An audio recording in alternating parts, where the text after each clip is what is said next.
Vous recherchez une école de référence pour une double formation universitaire et professionnelle de qualité? Voici l'opportunité à ne pas rater. L'École supérieure d'administration, d'économie, de journalisme et des métiers de l'audiovisuel ESAE vous offre des programmes d'enseignement en licence et en master orientés vers l'emploi qui font d'elle une référence à travers les filières de l'administration générale et territoriale, l'administration du travail et de la sécurité sociale, droit, diplomatie et relations internationales, administration hospitalière, universitaire et intendance, journalisme et métiers de l'audiovisuel et toutes les filières des sciences de gestion. Une seule adresse, www.esae.bj. Rendez-vous dès maintenant sur nos campus ESAE Bedjromende au numéro 90 93 65 21 ou au numéro 98 98 14 00. Paracourt sur le numéro 52 46 12 12.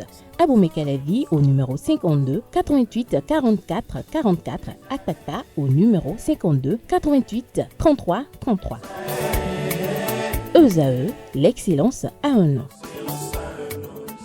Chers amis internautes, bonjour, bon réveil dominical, bienvenue sur l'invité. Chers amis internautes, très fidèles à ce rendez-vous média sur ESAE TV ce dimanche, avec ma collègue Billy Gaëlaïbi, on reçoit pour vous un homme dont le nom est inscrit en lettres sobres mais tenaces dans l'histoire politique contemporaine du Bénin. Il est le fils d'une dynastie républicaine, mais aussi un acteur politique à part entière, dont l'engagement n'a jamais été un simple héritage, mais une trajectoire autonome, souvent solitaire, toujours assumée. Ancien ministre de la Culture, des Sports et de la Jeunesse, ancien député au Parlement béninois, Ganiou Soglo, puisque c'est de lui qu'il s'agit, est aussi écrivain, intellectuel raffiné et homme d'idées. Polyglotte et diplômé en économie, il a navigué entre les bancs de l'Université Paris-Dauphine, les arcanes de l'administration publique et les scènes littéraires sans jamais quitter le terrain du combat républicain. Candidat malheureux aux élections présidentielles de 2006 et 2021, mais jamais résigné, il est de ceux qui croient que la politique n'est pas une affaire de revanche, mais une mission de vérité et de courage. Et dans un Bénin où le silence est souvent plus confortable que la parole libre, il a choisi, lui, Ganiou Soglo, de parler et de se confier à ESAE TV. Il est avec nous ce matin pour nous livrer son regard sur les enjeux cruciaux de 2026, les 10 années presque du régime du président Patrice Talon, l'état de l'opposition, notamment son impression sur la composition de l'opposition politique au régime du président Patrice Talon, les relations entre la famille Soglo et Patrice Talon, les fractures de l'élite politique, les réformes électorales et bien entendu, pour revenir sur ces ouvrages où se mêlent convictions profondes et récits de lucidité. Ganiou Soglo, bonjour. Bonjour. Merci d'avoir accepté l'invitation malgré l'agenda. C'est moi qui vous remercie. Billy Gaëlaïbi, bonjour aussi. Bonjour Kader. Merci d'être avec moi sur ce plateau pour co-animer cet entretien. Un plaisir. Alors, Ganiou Soglo, je vais vous demander une fois encore comment allez-vous, surtout avec l'épisode de tentative d'assassinat et le départ de Madame Rosine Vieira Soglo. Je vous remercie, M. Kader. Oui. Bonjour. Bonjour, madame. monsieur. Oui, je vais bien, même très bien. Je pense que c'est un épisode qui est derrière moi. Bien évidemment, le départ de ma mère, bon, je crois que je fais partie de tous ceux et toutes celles qui perdent un être cher. Elle est toujours avec nous, mais on est passé au-dessus de ça. Malgré la douleur, je crois que la vie continue. Monsieur Soglo, on va entrer dans le vif du sujet. On parle d'actualité aujourd'hui. On va vous demander quelle est selon vous la nature véritable des enjeux électoraux en 2026 au Bénin. C'est une question difficile à répondre, mais je vais essayer de me plier à cet exercice. Il y a à la fois des lois électorales votées par les députés qui restreignent aujourd'hui le paysage politique de notre pays. Je pense qu'il est important de rappeler à nos auditeurs et à nos concitoyens que des milliers de Béninoises et Béninois se sont battus dans les années 80 pour nous amener à cette fameuse conférence nationale qui a été pour notre pays un ballon d'oxygène important qui a révélé notre pays sur le continent africain et qui nous a permis, pendant près de 30 ans, d'aller à des élections, même si elles n'étaient pas parfaites, mais dans la convivialité, malgré tout, où on a pu reconnaître des défaites. Je crois que je fais partie de ceux qui ont reconnu des défaites, même si elles étaient amères. Et depuis l'avènement en 2016 du président Talon, qui a eu la chance de pouvoir compter sur cette vitalité de notre démocratie. Malheureusement, depuis 2019 et un peu avant, je considère que notre pays a basculé dans autre chose. Pour vous, le pays a basculé dans autre chose, mais depuis l'avènement de Patrice Talon au pouvoir, on a constaté qu'il y a eu une kyrielle de réformes qui ont été opérées pour réformer le paysage politique. On a parlé de la réforme du système partisan. Vous êtes un acteur politique. Pour vous, est-ce que cette réforme n'était pas pertinente? Oui, elle est pertinente. Personne ne peut remettre en question cette réforme du système partisan. Mais comme vous voyez... Aujourd'hui, cette réforme, elle a été totalement dévoyée. Parce que quand on parle de réforme d'un système, en particulier d'un système partisan au niveau politique, c'est pour amener un peu plus d'équité, de transparence, et aussi une meilleure compétition concernant les partis politiques. Je parle donc d'équité, de transparence, et plus de démocratie. Nous avions un système que nous avons intégré dans la loi fondamentale de notre Constitution. On y reviendra sûrement tout à l'heure. Oui. Des 10%, c'était un système proportionnel. Aujourd'hui, on se rend compte qu'on a dévoyé ce système partisan. On en a fait une caisse de résonance pour restreindre les candidatures de certains candidats.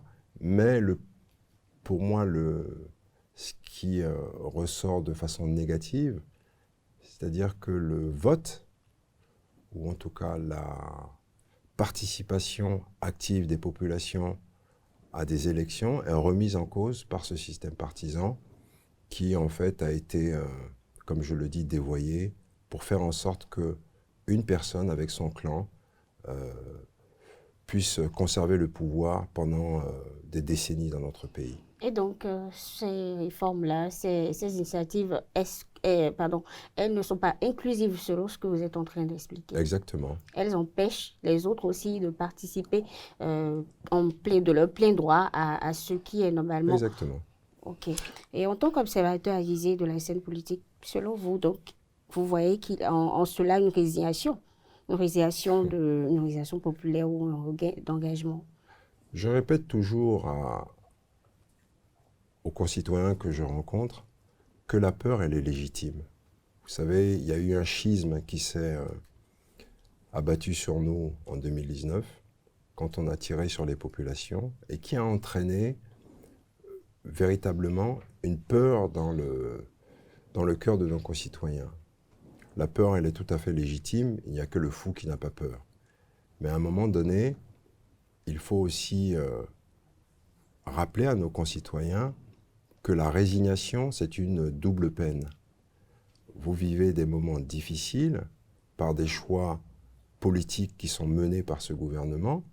On y reviendra sans doute tout à l'heure, où je vous montrerai en quoi ce système amène ou entraîne un décalage dans ce qu'on nous présente et la réalité que nous vivons. Mais toujours est-il, j'aimerais rappeler à nos concitoyens quelque chose de majeur. Oui, allez-y. En 2019, l'exclusion de l'ensemble de l'opposition a permis au président Patrice Talon de verrouiller totalement notre pays au niveau politique. Verrouiller? Totalement. Vous savez, en 2019, le fait que l'opposition n'ait pas eu de députés à l'Assemblée nationale a permis aujourd'hui une caisse de résonance inique et unique. Qu'est-ce que je veux dire par là? aucun membre de l'opposition n'est à la Sénat. Aucun membre de l'opposition ne se trouve à la Cour constitutionnelle. Aucun membre de l'opposition ne se trouve dans les démembrements qui vont conduire au processus électoral. Et vous voulez me faire croire à moi que c'est légal? C'est-à-dire que le président Patrice Talon, le gouvernement en place, le président du gouvernement en place, il favorise essentiellement les gens selon ses intérêts? Bien sûr. Est-ce que l'opposition a été véritablement exclue en 2019? Est-ce qu'il y a eu exclusion ou incapacité de l'opposition à compétir? Non, écoutez, vous savez, ce que je trouve assez invraisemblable dans les pays africains, c'est qu'à chaque fois, nous jouons avec des questions de loi, des questions juridiques. Si quelque part vous faites bien, mais laissez les gens compétir. Je vais vous dire, si le président Yahi Boni avait voulu empêcher le président Talon ou n'importe qui d'autre de compétir en 2016, il aurait mis des lois d'exclusion. Il faut qu'on arrête un peu de nous prendre tous pour des imbéciles. On a tous un cerveau pour réfléchir. En 2019, la question du quitus fiscal et tout ce qu'il en a décliné, c'était pour empêcher l'opposition. C'était un plan, à mon avis, qui était bien pensé. Si vous éliminez l'opposition, ben vous avez un Parlement qui est aux ordres, des députés nommés par le président Talon, et qui ont fait en sorte que ce bateau puisse continuer à voguer sans remous. Après, vous savez, j'entends bien souvent cette litanie qui veut dire que ne pas aller à des élections, c'est pas quelque chose qui est bien. Il faut absolument aller aux élections parce que la politique de la chaise vide n'est pas une bonne chose. Les absents ont toujours tort. Voilà. Mais dites-moi, qui nous a balancé cette litanie grotesque? Je ne vais pas citer ceux qui ont... mais il y avait des gens qui soutenaient des dictatures et pour pouvoir faire passer la pilule, ils ont dit, bon, écoutez, chers amis dictateurs, ouvrez un tout petit peu, vous allez faire venir quelques opposants. Bon, ils sont là juste pour dire que bon, il y a une opposition, mais finalement, dans le fond, elle n'a aucun moyen de pouvoir infléchir une politique arbitraire. Et donc, la plupart de ces oppositions étaient là juste pour faire beau et faire en sorte que, au niveau international, il y a un maquillage. Pour faire beau. Oui, pour faire beau. Après, vous savez... Ce qui est dit que l'opposition ne joue pas bien son rôle. L'opposition actuelle répond-elle à cette caricature? Ce que je veux vous faire rappeler, oui. Je suis un acteur politique depuis plus de 30 ans. Donc je sais très bien que la politique de la chaise vide n'est pas une bonne chose. Mais rappelez-vous, en 2001, on a préféré, nous, à la Renaissance du Bénin, faire en sorte que notre candidat se retire de cette mascarade. On a été suivi par le président Adrien Oubédi parce qu'on ne voulait pas cautionner une mascarade au niveau international. Mais on n'est pas les seuls. Vous voyez, les gens ont la mémoire courte quand ça les arrange. L'actuel président ivoirien, Alassane Ouattara, qui est quand même l'un des présidents d'un pays majeur dans notre sous-région, rappelez-vous quand il était dans l'opposition, on leur avait donné un petit os en leur disant au RDR à aller aux élections législatives et ils ont refusé en disant mais pourquoi voulez-vous qu'on cautionne ça alors que vous voulez empêcher Alassane Ouattara d'être candidat à l'élection présidentielle? C'est de ça dont il s'agit. Aujourd'hui, le système qui est mis en place par la gouvernance Talon, c'est d'empêcher des gens comme moi ou d'autres de pouvoir nous présenter face à nos concitoyens en disant voilà ce que nous avons dans le ventre, voilà ce que nous voulons proposer et voilà ce que nous allons faire de différent par rapport à ce qui est fait depuis près de 10 ans.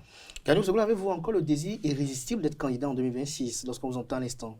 Je vais vous dire, c'est une question majeure. Je n'exclus rien, je ne vois pas pourquoi je ne pourrais pas l'être, mais dans l'état actuel, où on a tout verrouillé, il est difficile de pouvoir se projeter et de dire on va être candidat. Vous vous sentez limité? Bien évidemment, quand on fait en sorte à la fois de donner des parrainages aux prochains candidats, si vous n'avez aucun membre de votre formation politique à l'Assemblée nationale, il vous est difficile de pouvoir concourir à ces élections. Mais ce que je veux dire, messieurs, mesdames, c'est que, comme je l'ai dit, nous sommes dans un système qui est à la fois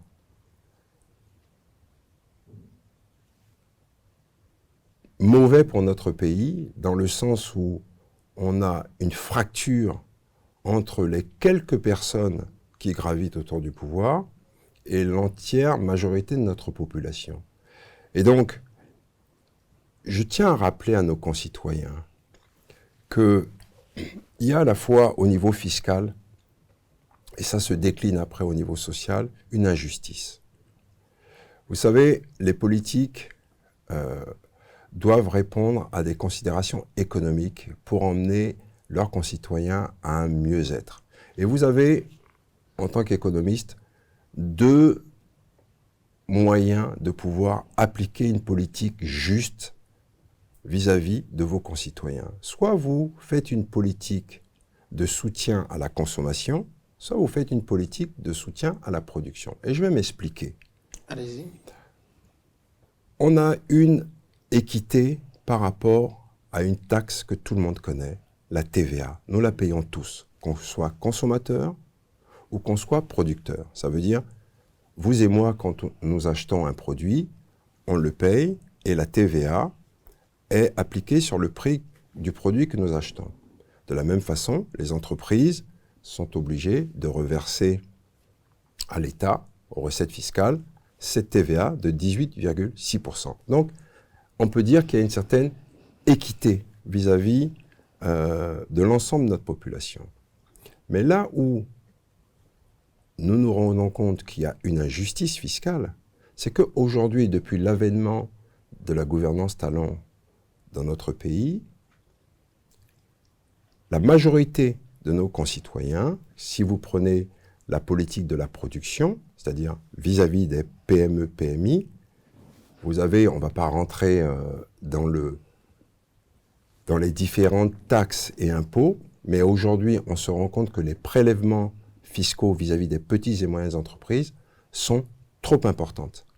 Trop d'impôts tue l'impôt. Et donc, finalement, vous vous rendez compte que la richesse nationale, en termes d'emploi, en termes de recettes fiscales, est moindre. Ce qui veut dire que les PME et les PMI ne bénéficient pas réellement des avantages dont elles devraient bénéficier. Dites-moi, est-ce que vous trouvez juste que 80% de notre système économique est informel? Ceux qui sont donc fortement imposés, c'est les petites et moyennes entreprises dans notre pays. On a fait une réforme fiscale. Ce qu'on a enlevé d'une main, on l'a repris de l'autre. Quand vous écoutez aujourd'hui les PME, PMI, elles vous disent il y a trop d'impôts. Mais dans le même temps, quand vous prenez les grandes entreprises que nous trouvons à Glojigbe, elles ont droit à des exonérations fiscales sur 17 ans, 20 ans. Elles ne paient pas d'impôts. Elles font de l'optimisation fiscale. C'est-à-dire qu'elles ont des holdings qui sont basés à Jersey, aux Seychelles, et donc elles ne payent pas d'impôts au Bénin. Les entreprises ivoiriennes qui travaillent aujourd'hui au Bénin ne payent pas d'impôts au Bénin. Elles font aussi de l'optimisation fiscale en vous disant « nous payons déjà des impôts en Côte d'Ivoire ». Mais malheureusement, nous savons très bien que ces entreprises qui sont basées en Côte d'Ivoire ont aussi des holdings qui ne payent peu ou très peu d'impôts, même en Côte d'Ivoire. Le problème, c'est que nos compatriotes doivent savoir que cette injustice, elle n'est pas coulée dans le marbre, c'est une volonté politique. Comme je le dis, demain, dans les mêmes capacités, on va réajuster et faire en sorte que les grandes entreprises payent réellement des impôts au Bénin, qu'elles soient à Glojigbe ou qu'elles soient des entreprises ivoiriennes ou marocaines ou étrangères. Parce que nous devons faire en sorte que l'ensemble des acteurs économiques puissent contribuer à la richesse de notre pays, ce qui n'est plus le cas aujourd'hui. De la même façon, quand vous prenez une politique de la consommation, c'est-à-dire que vous voulez donner du pouvoir d'achat aux consommateurs. Vous vous rendez compte qu'avec l'avènement du régime Talon, des ménages avaient la possibilité d'avoir des abattements, parce que peut-être que ça ne vous concerne pas, mais un ménage qui a un enfant avait droit à des abattements par exemple de 10%, 2 enfants 15%, 3 enfants 20%, 4 ou 5 et plus 32%. Le régime de Talon a décidé en 2020 d'abandonner cet abattement. Donc vous retirez du pouvoir d'achat à déjà des ménages qui ploient sous le coup d'un marasme économique, et donc ça rajoute, vous voyez, à cette injustice fiscale. Et en dehors de ces insuffisances que vous relevez, qu'est-ce qui a été bien fait, selon vous, sous ce régime-là? Oui, il n'y a pas du tout de... Non, mais je ne veux pas... Vous voyez, c'est pas... Moi, je ne suis pas là pour dire qu'est-ce qui a été bien fait, pas bien fait. Oui, mais vous parlez de justice, oui. Ça veut dire qu'il y a quelque chose qui ne va pas. Oui, il y a quelque chose qui ne va pas. Globalement, moi, excusez-moi, vous me posez une question qui est importante. C'est ce que j'essaie de comprendre. Non, vous posez une question qui est importante, mais on ne va pas faire comme si on est à la cour de la maternelle et on va se dire, bon, on joue aux billes, qu'est-ce qui est bien fait, qu'est-ce qui n'est pas bien fait. Globalement, la politique qui est menée, et c'est ce que je veux expliquer à nos compatriotes, elle est voulue par un gouvernement. Il y a une autre politique. Il faut pouvoir laisser respirer à la fois les entreprises et laisser respirer les consommateurs. Je vous donne un exemple précis. Sous la gouvernance du président Boni, on a accordé des subventions à des familles au niveau de la santé, aux dialysés. Vous vous rendez compte que quelqu'un qui tombe malade et qui est obligé de faire des dialyses, c'est 70 000 francs par dialyse. Vous en avez 2 par semaine, 140 000 francs. L'État, oui, peut subventionner et doit subventionner les dialysés. Comme dans le cas des mamans qui accouchaient, on a dit par césarienne, on va subventionner cela.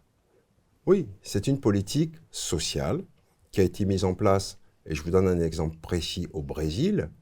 Pourquoi pensez-vous que le président Lula a-t-il été réélu?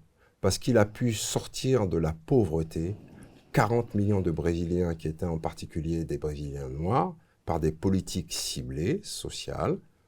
Aujourd'hui, moi, je considère que la politique qui est faite et qui est menée par le président Talon est une politique brutale, néolibérale, alors que nous sommes un petit pays pauvre et que dans des petits pays pauvres, il faut d'abord s'occuper de ceux qui n'ont pas décidé de naître dans telle ou telle famille, mais qui sont les plus fragiles et qui sont les plus déshérités. L'État doit les accompagner, doit pouvoir les protéger. Dites-moi, en quoi l'État aujourd'hui protège les paysans?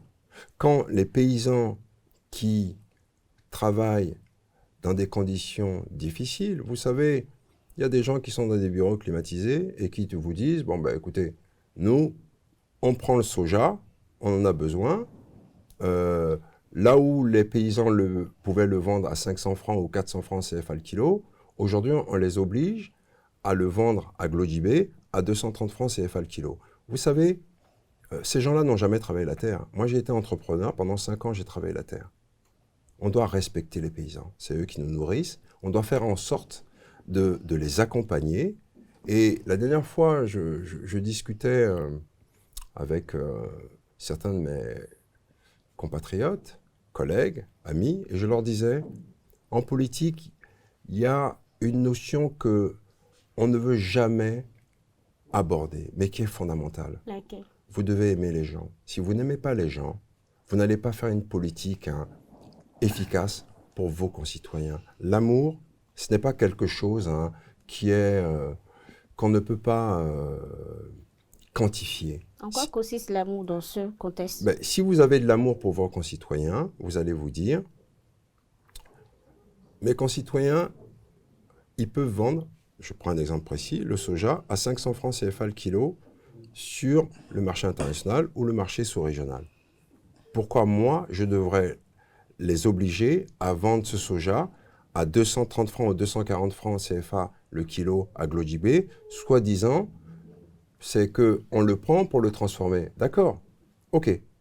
Si on dit ça, les richesses des entreprises qui prennent ce soja-là, je vous l'ai dit tantôt, ne payent pas d'impôts, font de l'évasion fiscale, et donc on a un double impact négatif sur les paysans qui voient leurs revenus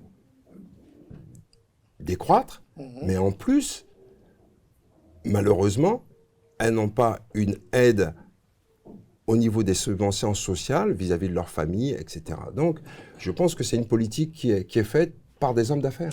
Gado Soglo, vous entendre, vous avez beaucoup d'ambition pour le Bénin. En vous entendre, vous avez quand même beaucoup de thérapies à proposer à l'économie béninoise, mais cela ne peut être possible que si vous êtes quand même dans le jeu de 2026.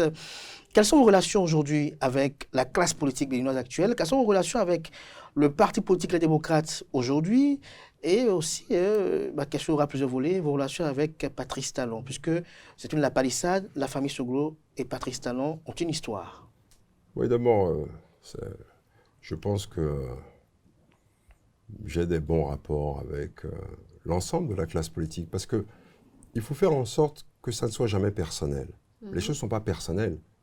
Moi, je n'en veux à aucun acteur politique. Même pas Patrice Talon? Non, pourquoi? Les gens proposent des politiques. À nous d'expliquer à nos concitoyens qu'on peut faire différemment et qu'on peut demain donner beaucoup plus de pouvoir d'achat à la fois aux ménages et avec des politiques ciblées aux entreprises. Comme je le dis, nous avons la TVA. Demain, si vous priorisez en disant telles entreprises doivent payer tant d'impôts si elles sont dans une tranche fiscale à temps, les choses sont claires. Donc, pour en revenir à votre question, oui. Je n'ai aucun problème avec l'ensemble des acteurs de la classe politique de notre pays. Quelles sont vos relations aujourd'hui avec le parti politique Les Démocrates? Parce que ces idées que vous vendez aujourd'hui doivent être quand même servies être objet de débat avec les démocrates qui sont considérés comme le plus grand parti d'opposition à Patrice Talon, suscité quand même de compétir pour 2026. Alors, quelles sont vos relations avec ce parti politique d'opposition? Très bien. Vous êtes militant de les démocrates? Non. Moi, vous savez, sympathisant? Il faut que les choses soient très claires. Je l'ai dit quand le président Boni Yahi a proposé de me nommer dans son gouvernement il y a quelques années. Je lui avais rappelé que j'étais né renaissant et que je mourrais renaissant. Et qu'en aucun cas, si je venais le soutenir dans sa politique, je ne rentrerais dans son parti, les FCBE, qui était un conglomérat de plusieurs partis politiques. J'en suis resté là. On m'a, comme vous le savez sans doute, exclu de l'ARB, mais comme je le dis encore... Comment avez-vous vécu cet épisode-là? Ah non, pourquoi? Ça fait partie de la vie politique. Moi, je ne me plains pas. Je suis resté droit dans mes bottes en disant simplement, je suis né, je mourrai renaissant. Après, la Renaissance du Bénin aujourd'hui n'existe plus, Gagnou Soglo. Oui, bon, vous savez... Vous voulez la reconstituer? Les artifices juridiques, vous savez, des hommes font des lois. D'autres hommes peuvent venir pour défaire ces mêmes lois. Il ne faut pas avoir peur. Vous en faites partie. Il ne faut pas avoir peur de la traversée du désert. Mais maintenant, pour vous répondre, avec le Parti des démocrates, j'ai des relations avec certaines personnalités de ce parti, avec lesquelles on discute. Ils ont, eux, décidé d'aller aux élections législatives et d'avoir des députés. À l'époque, quand on m'avait posé la question, j'avais simplement signifié que moi, je ne cautionnais pas ça, parce que c'était juste de donner une caution, c'est ça? Une caution au président Talon. Bon, maintenant, je n'ai pas la parole... la science infuse. Exactement, la science infuse ou la parole divine. Hein. Maintenant, je sais que nous menons le même combat. Maintenant, comment y parvenir? Chacun de nous prend des chemins peut-être différents, mais on se retrouvera à Est-ce que vous ne pensez pas l'arrivée. que l'idéal serait de vous retrouver ensemble, pour réfléchir ensemble? Non, je ne crois pas. Non, alors là, vous savez... Il y a des divergences d'opinion, de point de vue Non. sur des stratégies politiques. On va se retrouver de toute façon en œuvre. Nous sommes dans l'opposition et on œuvre tous pour arriver au même but. Mais pourquoi voulez-vous que on aille forcément dans la même direction alors qu'on n'a pas la même vision politique? Donc vous êtes d'accord pour ne pas être d'accord? On n'a pas la même vision économique, mais on se dit, c'est sous ce régime qu'on a tiré sur des populations, c'est sur ce régime, parce qu'il faut être factuel. Vous voyez, c'est sur ce régime qu'on a tiré sur des gens, c'est sur ce régime qu'on a vu des gens pour des questions politiques mis en prison, c'est sur ce régime ou pendant ce régime qu'on a pu me tirer dessus, ancien ministre, ancien député, fils d'un ancien président. C'est sous la gouvernance Talon qu'on a tiré sur 2 présidents et sur une ancienne première dame. Je crois que ce sont des choses pour lesquelles je continuerai à me battre parce que je considère que la liberté d'expression, elle n'a pas de prix. Vous savez, madame, mon père a été président de la République de ce pays. Je connais, ça fait plus de 30 ans que je fais de la politique. Je mets au défi, je dis bien je mets au défi, n'importe lequel de nos concitoyens de dire que quand mon père a été président de la République, j'ai abusé d'une position déterminante. Parce que nous savons que dans nos pays, quand tu es président, tu es presque un demi-dieu.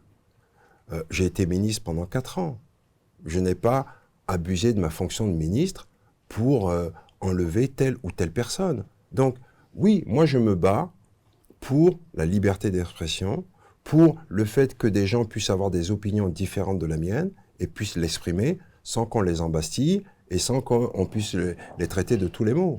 Mais Gagnou Soglo, on sait que la famille Soglo, je le disais tout à l'heure, a quand même une histoire avec le président Patrice Talon.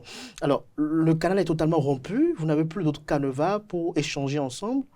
Ah ben je ne sais pas, moi je sais, en ce qui me concerne, je n'ai pas parlé pour la famille Soglo. Bon, d'abord, je vais vous dire, je vous remercie, M. Kader, mais je crois que les auditeurs, est-ce qu'ils veulent savoir ce qui se passe dans la famille Soglo ou pas? Les gens savent. Ils souhaiteraient. Ok, bon. Ils souhaiteraient. Les gens savent que le président Soglo a des rapports avec le président Talon.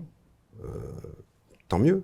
Par le passé, comparé à aujourd'hui, comment vont les relations? C'est ce qu'on veut savoir. Ah ben, enfin, vous devriez poser la question au président Soglo et au maire. Moi, en ce qui me concerne, je n'ai Le maire Liadi Soglo, c'est votre frère? Oui. Oui. Moi, en ce qui me concerne, je ne vais pas parler pour les membres de ma famille. Vous savez, à bientôt 64 ans, je ne suis pas, et je tiens à le dire à mes concitoyens, moi, je m'appelle Gagnou Soglo.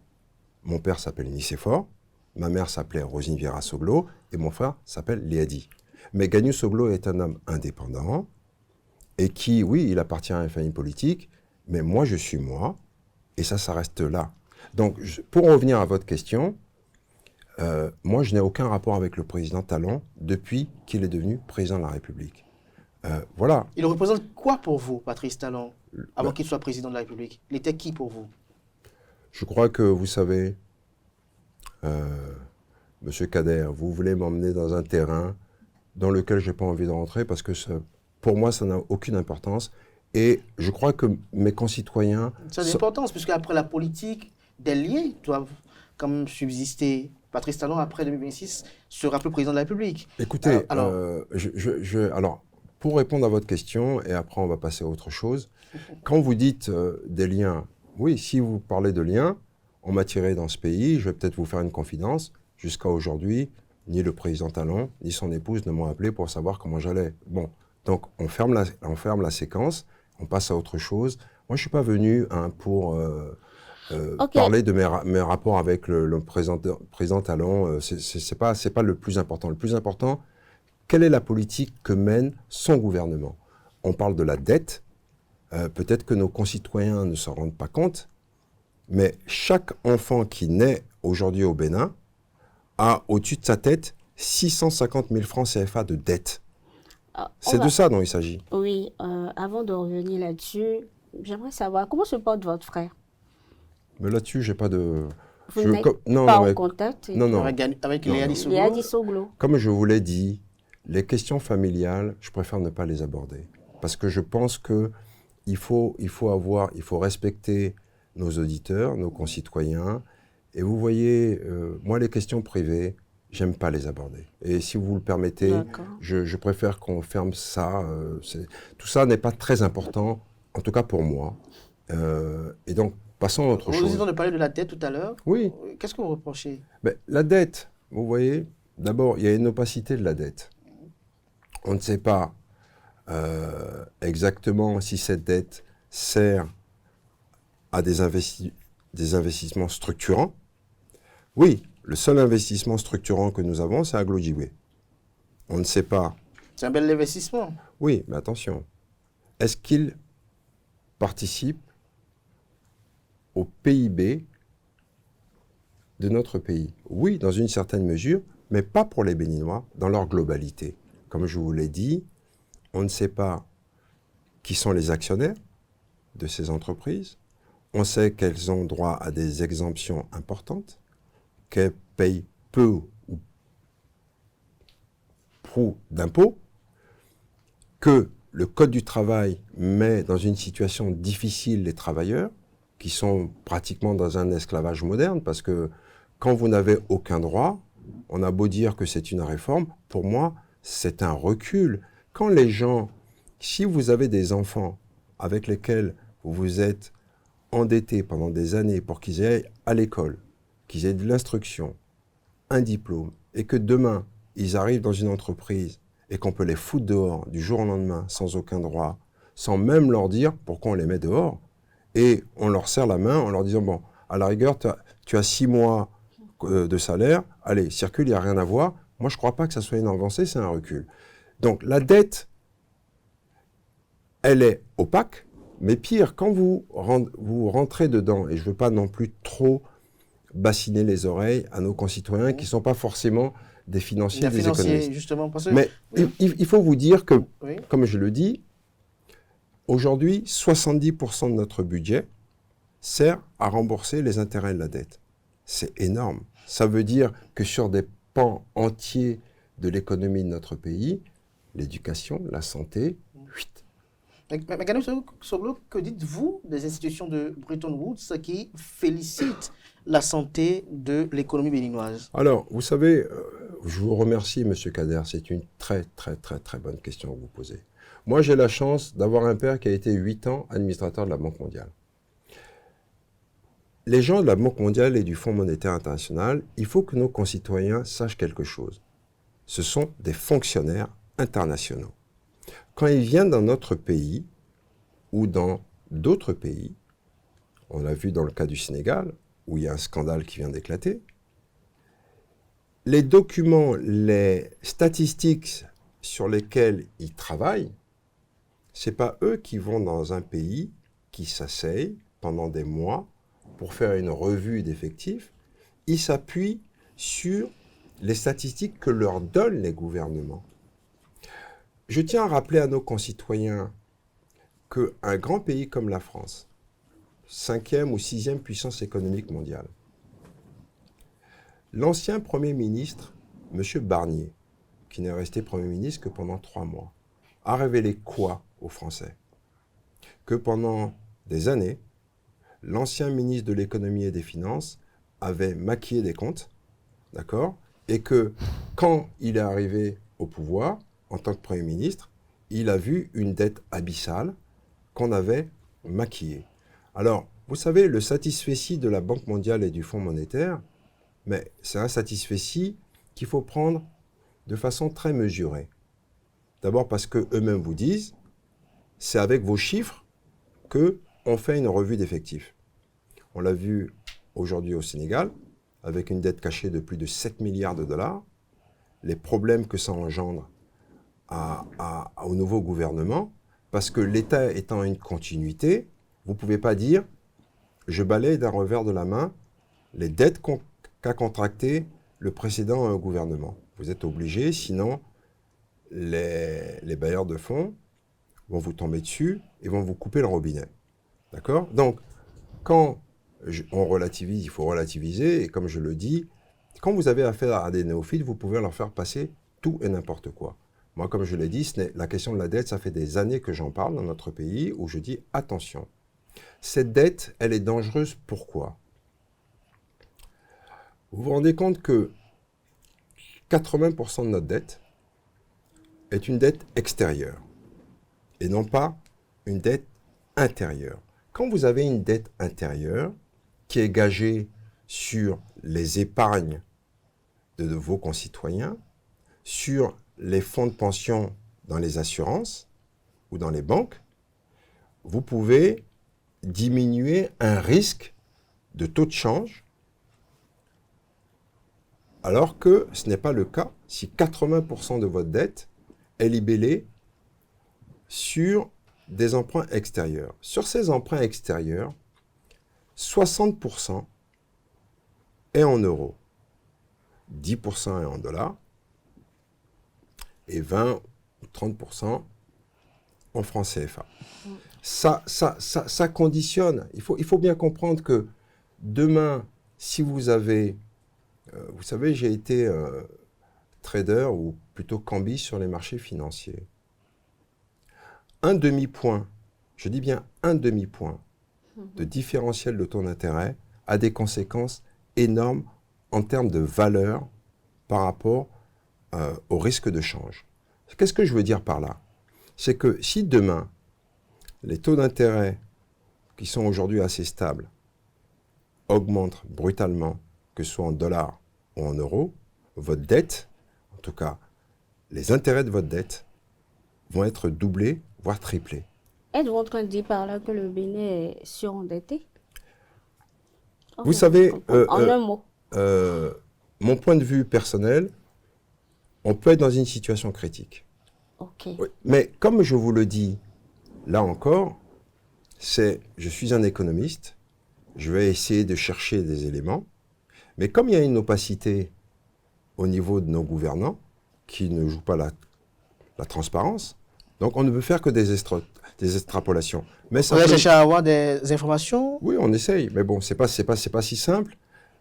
Mais on se dit simplement que ce qui est arrivé au Sénégal est très probablement ce qui peut arriver au Bénin. Maintenant, comme je dis, il faut que les gens se rendent compte que cette dette, elle n'est pas structurante. C'est-à-dire que ce n'est pas une dette qui s'appuie dans des secteurs comme la santé. Je vais vous donner un exemple précis. Il y a une forte inégalité au niveau de la santé dans notre pays. L'OMS nous dit qu'il faut à peu près un médecin pour 10 000 habitants. Aujourd'hui, nous avons un médecin au Bénin pour 14 000 habitants. Et ce chiffre gonfle à un médecin pour 25 000 habitants dans le nord de notre pays. Dans le même temps, vous avez droit, l'OMS encore, nous dit qu'il faudrait à peu près 6 infirmiers ou sages-femmes pour 10 000 habitants. D'accord? C'est la norme. 6 infirmiers, non, 14 infirmiers et sages-femmes pour 10 000 habitants. C'est la norme en Afrique subsaharienne. Aujourd'hui, au Bénin, vous avez 6 infirmiers et sages-femmes pour 10 000 habitants. Il y a une faillite. Donc, cela a des avantages, parce que le secteur sanitaire. Sanitaire. Parlant du secteur sanitaire, il y a quand même le CHIC qui a vu le jour sous Patrice Talon. Kainou Soglovo qui avait effectué quand même beaucoup de voyages, qui avait vu beaucoup de choses à l'étranger. Oui. N'est-ce pas quand même une belle initiative, le CHIC? Oui, mais ça prouve simplement, ça ne fait que montrer les inégalités que nous constatons à la fois... Elles sont évidentes, ces inégalités. Non, mais attendez, d'abord, l'État est une continuité. Il faut rappeler à nos concitoyens que c'est sous le président Yahi Boni qu'on a signé pour cet hôpital. Mais il faut aussi rappeler que 80% du financement de cet hôpital a été effectué par les Français. Et vous savez pourquoi? Parce que les Français ont considéré que dans la sous-région, beaucoup de fonctionnaires, beaucoup de populations allaient se faire soigner en France et soit rester là-bas, ou soit, des fois, ne payaient pas les frais occasionnés par leur évacuation. Donc, ils ont décidé de financer un hôpital de référence à 80% et l'État béninois a mis 20%. Bon, on applaudit aujourd'hui, mais bon, c'est un dossier qui a été validé sous la gouvernance du président Yahya Boni. L'État est une continuité, il s'est terminé sous Patrice Talon. Mais là encore, vous avez vu les prix d'abord, un hôpital qui s'appelle Chic, c'est un peu une gageure, hein, excusez-moi, bon, c'est un pléonasme, oui, un hôpital n'est jamais très chic. Monsieur Soglou, permettez-moi de revenir à... Vous parliez de l'ancien ministre français Barnier tout à l'heure. Cela rappelle, il a fait 3 mois de gestion, vous avez dit.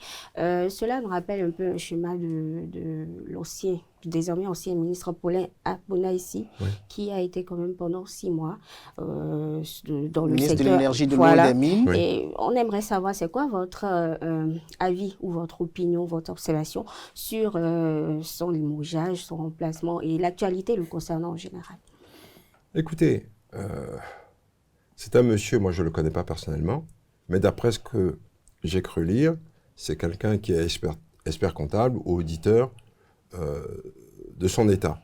Donc, s'il a pu affirmer avec autant de véhémence des choses qui sont assez graves, c'est pas non plus quelqu'un qui est un néophyte.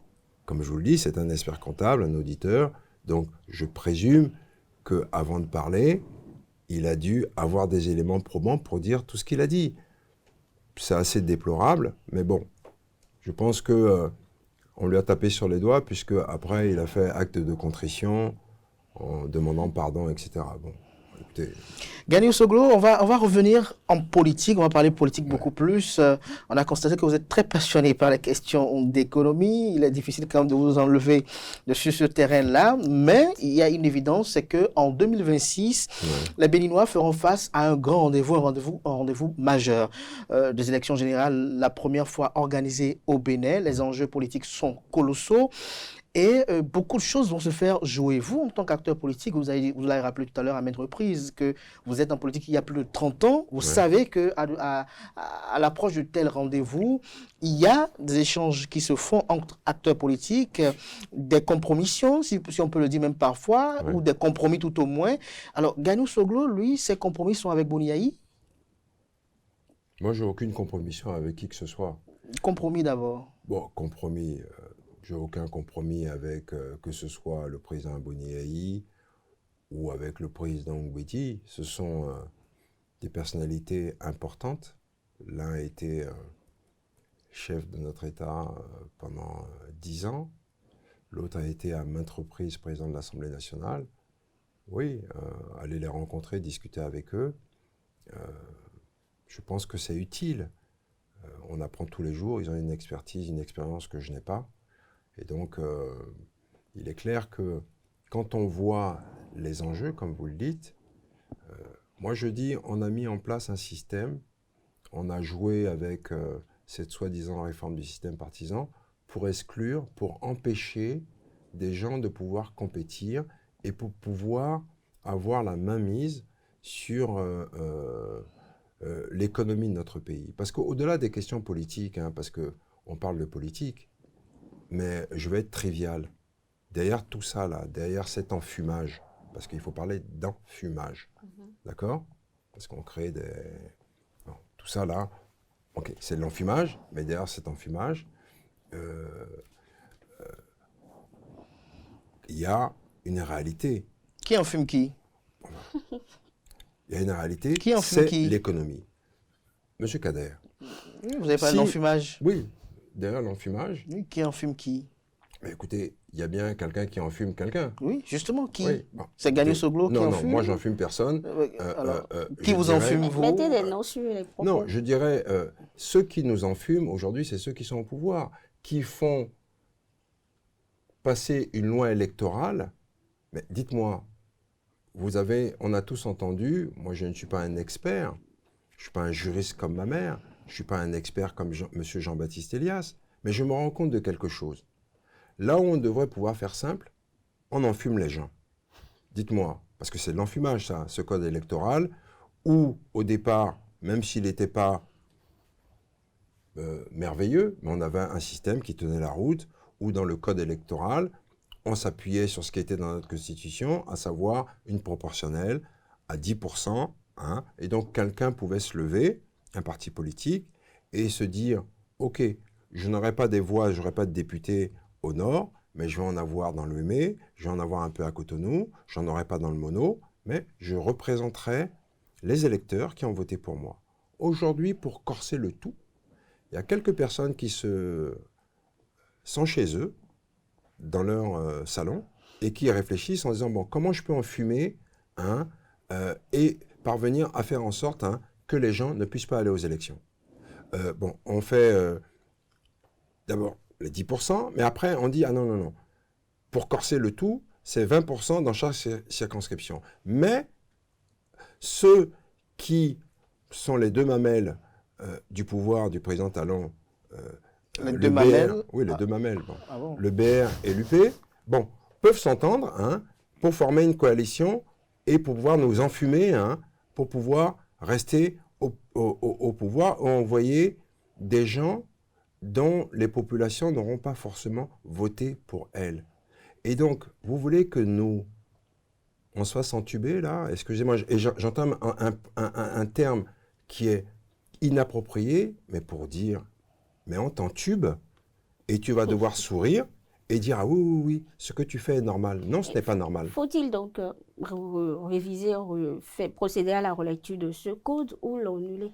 Non, mais écoutez, si on veut préserver la tranquillité dans notre pays et si on veut être sérieux, on n'a qu'à faire en sorte, qu'est-ce qu'il y avait de différent entre 2016, ce qui a permis au président Talon d'être élu normalement, ce qui n'a pas été le cas en 2021, mais il faut reconnaître, en 2016, c'est ce système qui lui a permis d'arriver au pouvoir. Dites-moi, il était si mauvais que ça? Non, il n'était pas si... Mais vous avez dit tout à l'heure qu'il n'était pas merveilleux, ce système. Non, mais d'accord, mais... C'est-à-dire qu'il y avait une nécessité de réforme. Non. Ce qu'on a demandé... Est-ce que le nombre de partis politiques qu'on avait au Bénin autrefois, Gagnou Soglo en tant qu'acteur politique, Oui. regarde votre parcours quand même respectable. Oui. Est-ce que vous aussi, si vous avez pris le pouvoir en 2016, vous n'auriez pas jugé utile d'effectuer des réformes dans ce secteur? Là, je vais vous dire, la réforme fondamentale que nous souhaitions, c'était le financement des partis politiques. Mais dites-moi... C'est opérationnel aujourd'hui, non? Oui, mais dites-moi, il y avait plus de 200 partis politiques au Bénin. Est-ce que c'est la loi qui a emmené des partis politiques de se regrouper autour de cette formation politique qu'on a appelée l'un? Vous vous rappelez? C'était des formations politiques qui se sont regroupées et qui ont formé l'un. De la même façon, il y a des formations politiques qui se sont retrouvées, ce n'est pas la loi qui les a contraints, c'est eux-mêmes qui se sont dit on va se retrouver autour des FCBE. Mais soyons sérieux, vous avez 200, 300 partis politiques. En quoi c'est dérangeant? Car on a constaté quoi pendant près de 30 ans? Qu'il y avait finalement à l'Assemblée nationale entre 5 ou 7 partis réellement représentés. Vous savez, en France, on parle toujours de la France, on la cite quand ça nous arrange, mais il y a plus de 200 partis politiques. Mais combien sont à l'Assemblée nationale? Il y en a très peu. Donc, pourquoi par la loi? Vous voyez, ce qui est détestable chez nous, c'est qu'on se sert de la loi pour restreindre les gens. Vous voyez, il n'y a que chez nous qu'on voit ce genre de choses. C'est-à-dire que la loi, on se sert de la loi pour à la fois faire ce système de parrainage, mais ce système de parrainage, demain, il me frappe aujourd'hui, moi, mais il frappera toutes les personnes qui vont venir, qui n'auront pas eu la chance d'avoir des formations politiques avant leur création. Et donc, vous allez voir quoi? Un système où ce seront toujours les mêmes qui seront toujours là. On ne peut pas accepter ça. Ce qui veut dire que le système, la réforme du système partisan appauvrit le Totalement. pluralisme. Merci. Il appauvrit le pluralisme.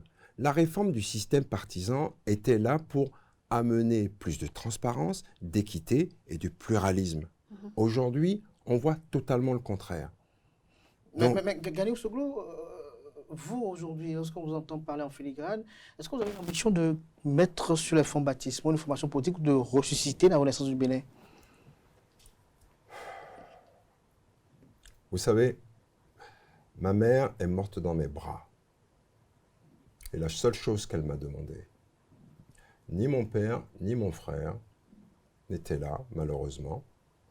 Et je vous remercie parce que je tiens à rappeler à mes concitoyens que Ganiou Soglo n'acceptera pas que le 25 juillet 2025, il y ait des regroupements touchant à la mémoire de ma mère sans que nous en soyons informés.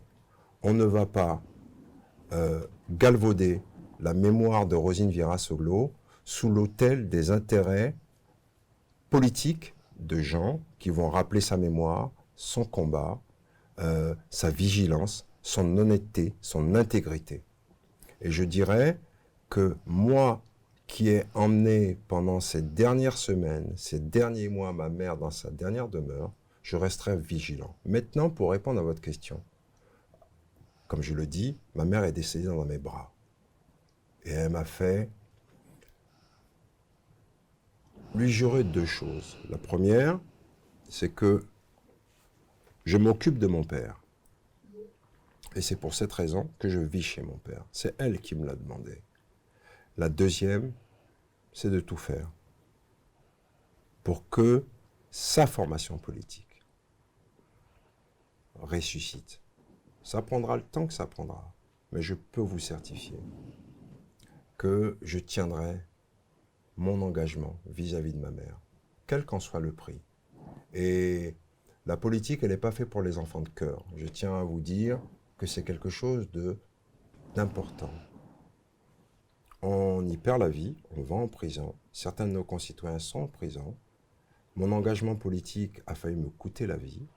Nonobstant ce que le gouvernement a voulu faire croire à mes concitoyens de façon totalement vile et déplacée, que on ne m'avait pas tiré dessus, que je voulais soi-disant me tirer la couverture à moi. Mais je rappellerai à celles et ceux qui ont dit ce genre d'énormité et de bêtises, que mon père a été président de la République, mais je ne me suis pas prévalu de quoi que ce soit quand il l'était. Et donc, la politique, elle est sérieuse. Et parce que vous vous battez pour un idéal. Et moi, mon idéal, c'est les gens. Et comme je vous l'ai dit, moi, j'aime les gens. Si vous n'aimez pas les gens, vous n'allez pas vous battre pour eux, même au quotidien. Vous n'allez pas leur donner de la considération, de l'amour. Vous allez peut-être rire, mais sans amour, il n'y a pas de politique, il n'y a pas de vision. Vous, votre âme, c'est l'amour. Je dirais que mon âme, c'est le fait que je n'ai pas choisi de naître dans la famille de Rosine Vieira Soglo, de Nicéphore et de ma mère. C'est une loterie. Pourquoi, selon vous, la RB doit-elle être ressuscitée? Parce que la RB a une âme. Et cette âme, c'est d'abord et avant tout Rosine Vieira Soglo.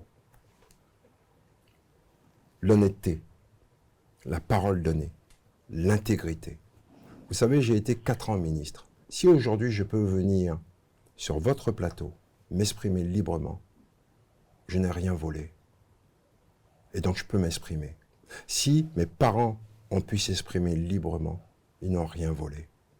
On est au service du peuple. D'accord? Sinon, on fait autre chose. On fait des affaires, on gagne de l'argent. Mais vous ne pouvez pas rentrer en politique, comme trop souvent dans nos pays, c'est pour vous servir. Quand moi je vois des acteurs politiques de là où ils viennent, ça ne veut pas dire que tous sont comme ça. Mais certains, de là où ils viennent, et comment ils construisent leur maison, vous vous dites, mais le monsieur, c'est quoi son métier? Qu'est-ce qu'il a fait, lui, pour... on ne veut pas se poser ce genre de questions.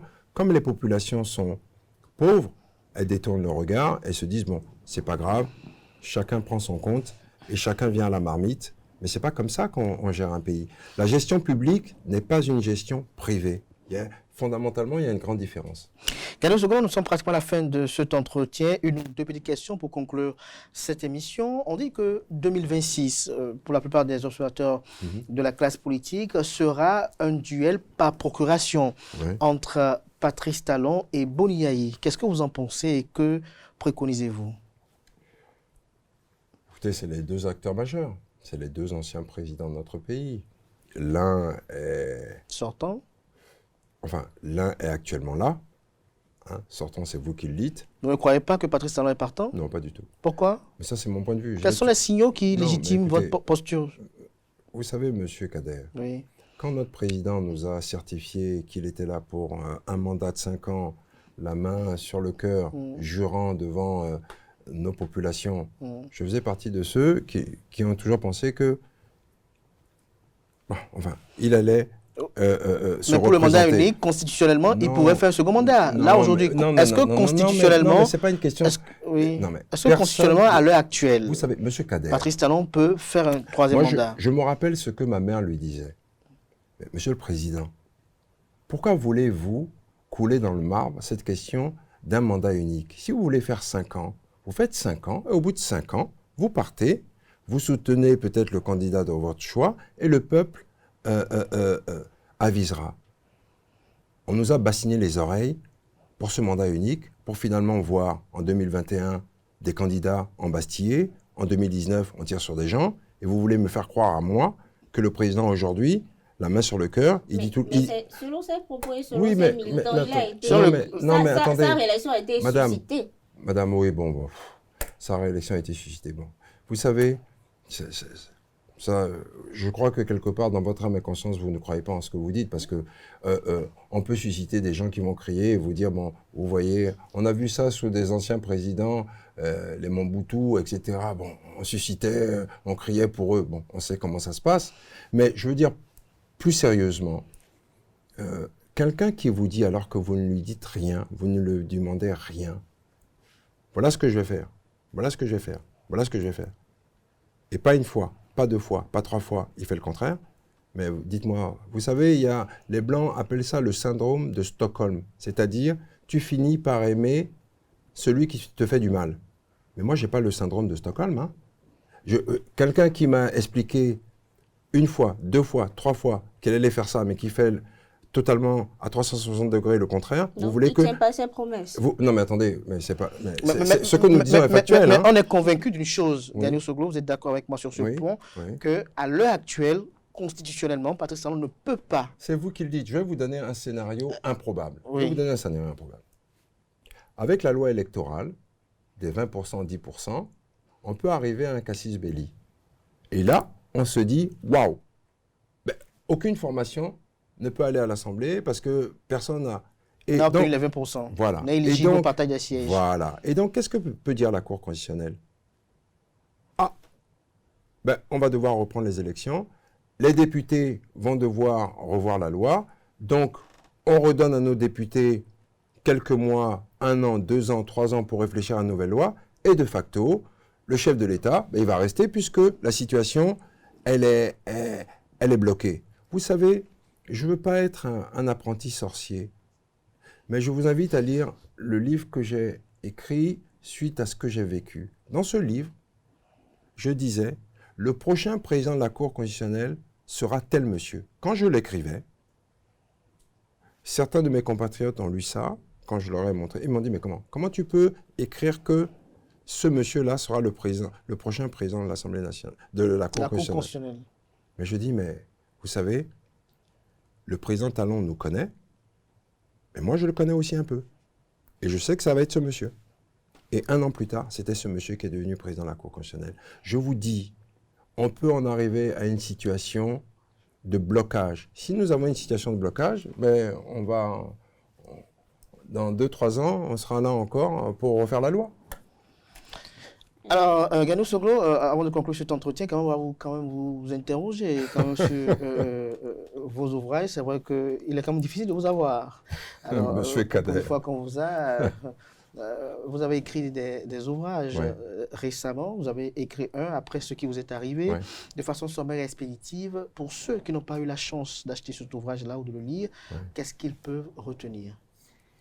Moi, ils peuvent retenir que j'aime mon pays et que la famille Soglo est une vieille famille de notre pays.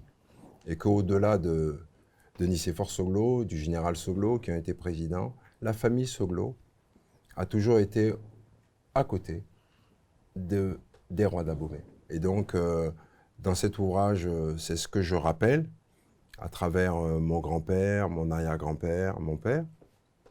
Et aussi, je relate ce qui m'est arrivé.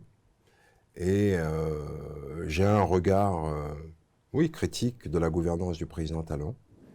Et je termine avec cette note d'espoir en disant qu'il faut y croire. Vous savez, ça peut durer le temps que ça va durer.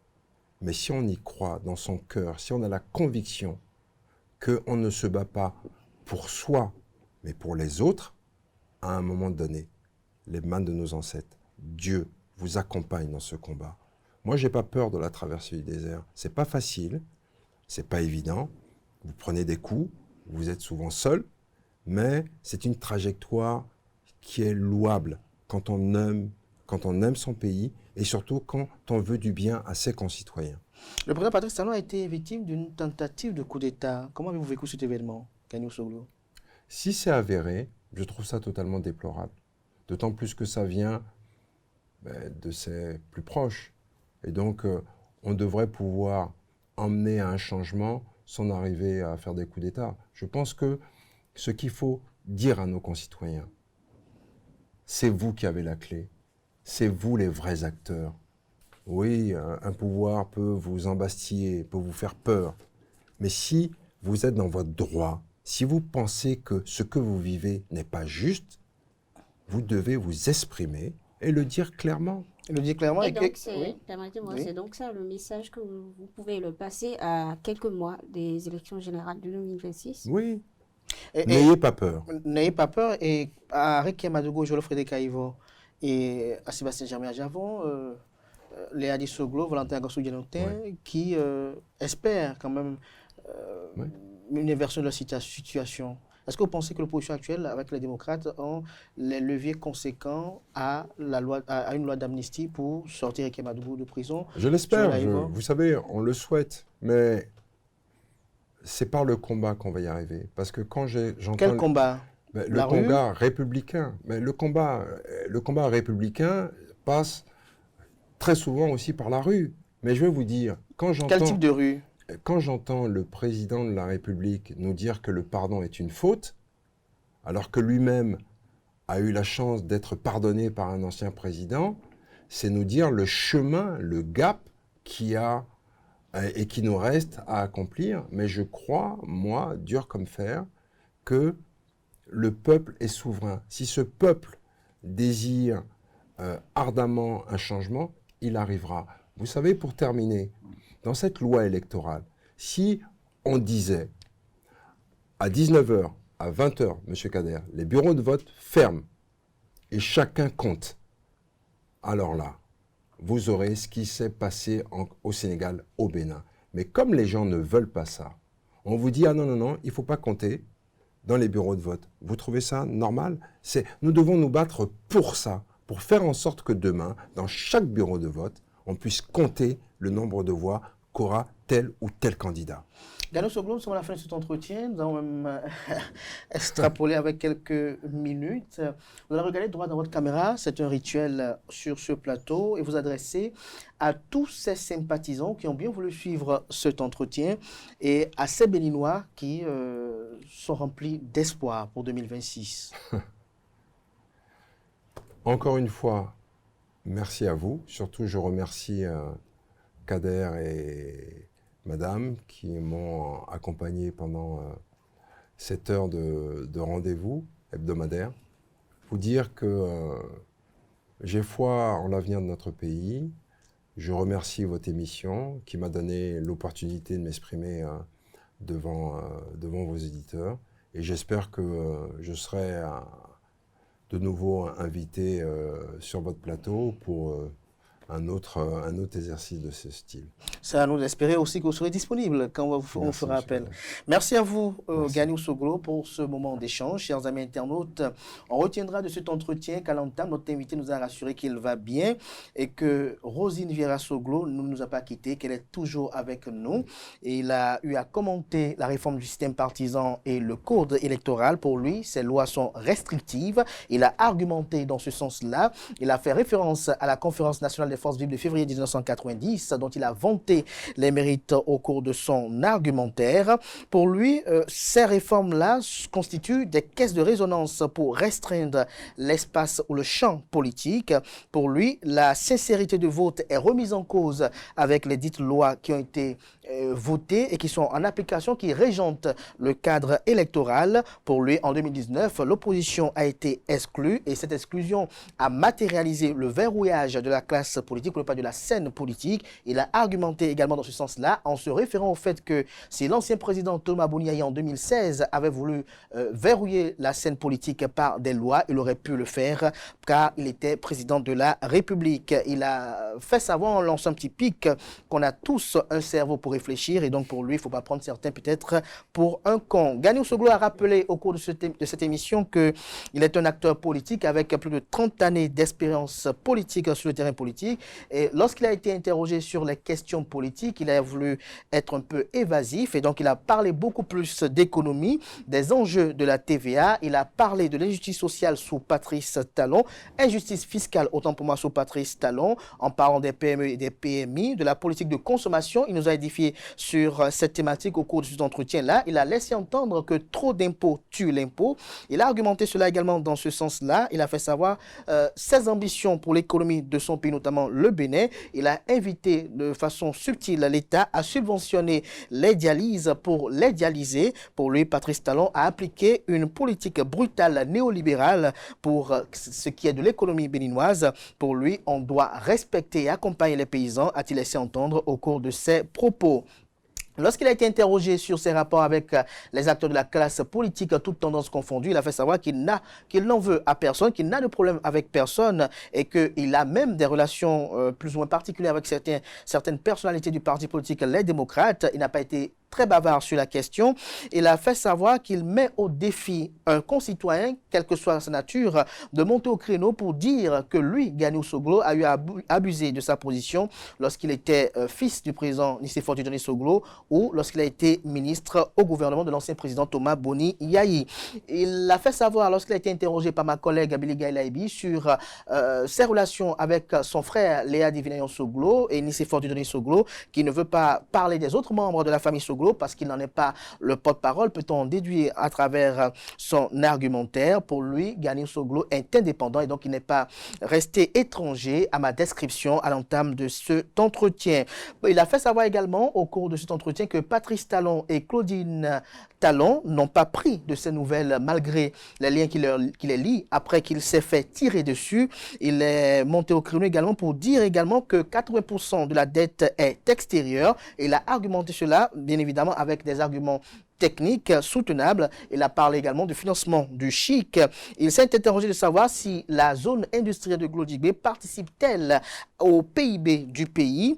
Interrogé par Billy Laibi sur les propos tenus par Paulin Akonan devant les populations de Parakou. Ganiou Soglo a rappelé que Paulin Akonan est un expert comptable et auditeur et donc s'il parle, il sait de quoi il parle. Juste que Ganiou Soglo a déploré le fait qu'il puisse remonter au créneau une fois encore juste après pour ravaler ses vomissures. Si on veut préserver la tranquillité du pays, on doit relire les lois électorales. Peut-on déduire également des propos tenus par Ganiou Soglo? Pour lui, ce qui est détestable chez nous, c'est qu'on se sert de la loi pour faire des choses ou régler des comptes. Il a tenu au cours de cet entretien à lancer une alerte et à mettre en garde les opportuno-profito-situationnistes politiques sur le fait que le 25 juillet prochain ne doit pas être l'occasion de regroupement sous le vocable d'hommage à Rosine Vieira Soglo, figure emblématique de la Renaissance du Bénin. Pour lui, aucun regroupement ne doit avoir lieu le 25 juillet en l'honneur et en la mémoire de Rosine Vieira Soglo sans l'approbation des Soglo. Car pour lui, il ne faut pas galvauder la mémoire de Rosine Vieira Soglo. Il a fait savoir à travers une confidence que Rosine Vieira Soglo lui a demandé de d'entretenir de bons rapports avec son père, l'ancien président de la République, Nicéphore Dieudonné Soglo, et également de ressusciter la renaissance du Bénin, la RB. Il a eu, en fin d'émission, à rappeler l'intégrité des Soglo, si je peux le dire ainsi. J'espère que j'ai été fidèle plus ou moins à vos propos. C'est génial. Merci à vous, Gani Soglo. Bilabi, merci pour avoir conduit avec moi cet entretien. Je rappelle que Gani Soglo est ancien ministre, ancien parlementaire, également promoteur agricole, oui, tout à fait. Si on peut l'ajouter ainsi. Merci à vous pour ce moment d'échange. Merci à vous, chers amis internautes. Soyez-en remerciés, je dirais même soyez-en bénis. Ce sera tout pour l'invité de ce dimanche. Prenez le rendez-vous pour 19h avec le JT des JT.